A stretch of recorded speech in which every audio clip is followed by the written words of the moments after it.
Hello, today we're at Hilltop Farm in Herefordshire in the lovely village of Stoke Prior. I'm staying for a few days with my friends Mike and Jane, and their friend Ben owns this farm.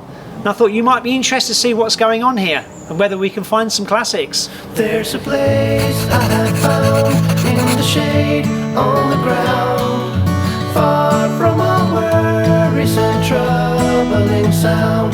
When I go there to be by myself, only me, no one can guess what I came there to see.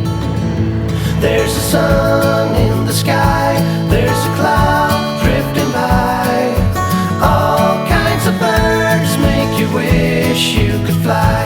And in the distance I see someone waving at me. I hope that it's you, but who else could it be?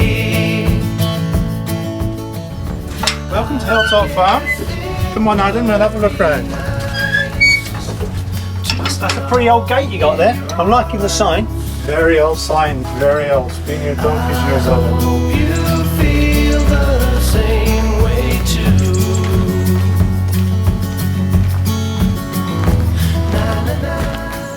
So tell me Ben, what's the situation with your family, your mother and father living here? I'm a third generation farmer at Hilltop. My father, my grandfather, we've all been here all my life virtually. Right, okay, so how many acres do you have? Altogether the farm stands at about 87 acres. Right, that's a lot of farming to do, It's isn't a it? lot of ground, yeah, but it keeps me busy. So you've got this lovely David Brown 996 tractor standing here, which really took my eye. Now these were produced between 1971 and 1980. Now this is a 1979 model, so when did you pick it up? Dad bought it in 1984. Right. Bought it second hand. He'd only had one owner before us. Yeah. But lovely tractor, goes very well, very pleased with it. Yeah. You used to be able to buy it back in the day in a four-wheel drive version. Right. But Okay. obviously this is a two-wheel drive, but they're very good. They're a very popular model, I think. Okay, now you're collecting a bit of oil down here, I notice.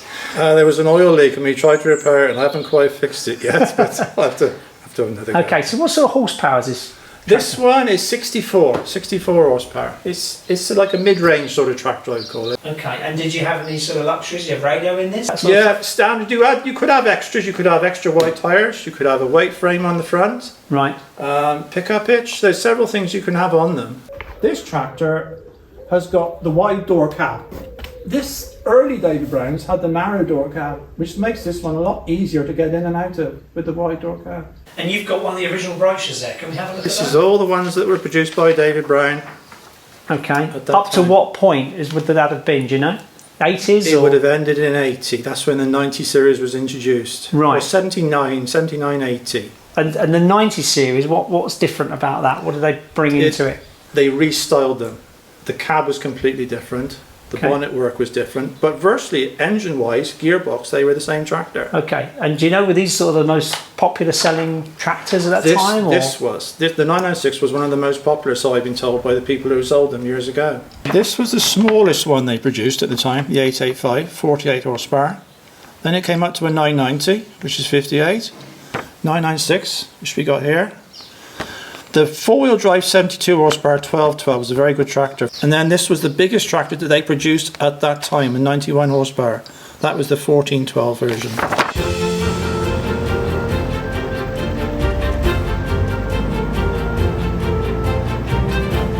So, with the 966 out of action, Ben pulls out his other tractor, a 1986 Case International, and asks his friend David, presumably not Brown, to help him pick up the bales from a nearby field and bring them back 2 at a time to Hilltop.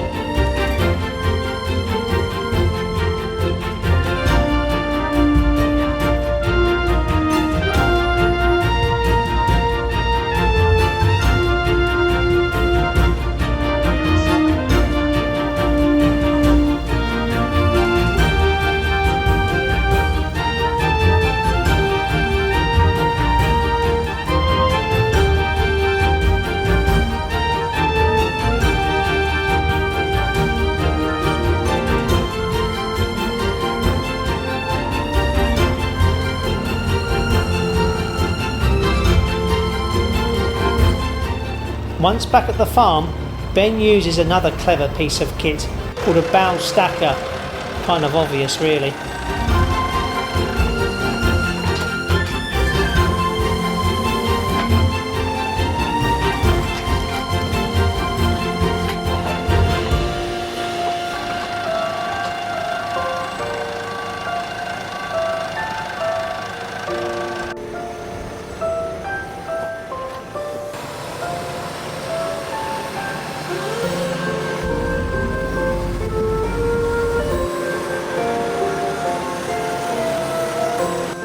This lifts the bales into position, ready to store in the barn.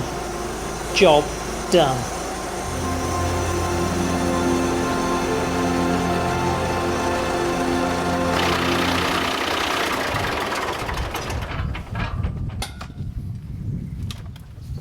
Ah, so Ben, this is your other tractor. This is my other one, yeah. This is your Case International. Yeah, okay. So tell me about this. I haven't owned this one very long, 5 years.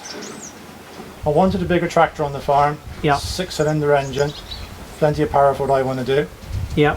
It was Case David Brown, and then they took the David Brown name off and it became Case International Ah. as the brand progressed.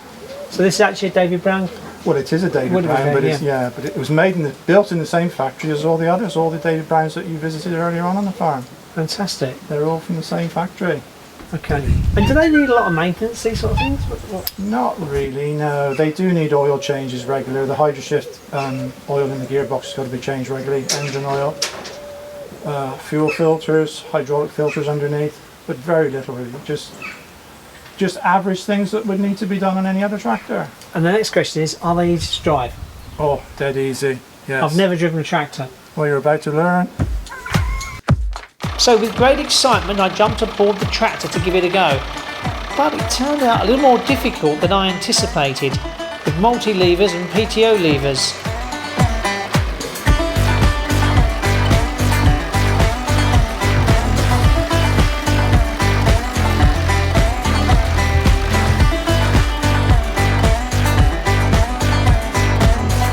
I wasn't very good at it, so I let Ben do the talking.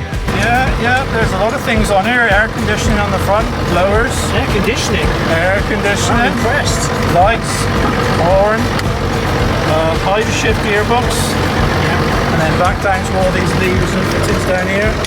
These are your external valves for working implements on the back.